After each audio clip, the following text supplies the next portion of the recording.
Habang mainit pa rin ang usapin sa pag-aresto kay dating Pangulo Rodrigo Duterte, na damay naman sa kontrobersiya ang anak nitong si Veronica o Kitty Duterte sa mga litrato at bidyong nagpapakitang hay na hay umano siya.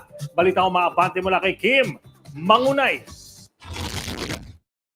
Sa gitna ng kontrobersiya sa war on drugs na ipinatupad ng administrasyon ni dating Pangulong Rodrigo Duterte, pinag-uusapan ngayon ang anak nito na si Veronica o Kitty Duterte. Ilang post kasi sa social media ang lumutang kung saan high o nakagamit di umano ang anak ng dating Pangulo. Taliwas ito sa kanyang ama na inaresto noong Martes at inilipad patungo sa International Criminal Court dahil sa implementasyon ng madugong kampanya kontra iligal na droga.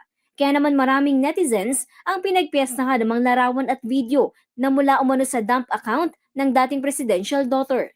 Wala pa namang payag ngayon si Veronica o kahit sino sa mga Duterte kaugnay sa ibinabato sa kanyang aligasyon. Bukas din ang abante sa panig ni Kitty kaugnay sa issue. Ako si Kim Mangunay ng Abante Radyo. Itong balitang mabilis, mabangis at walang mitis.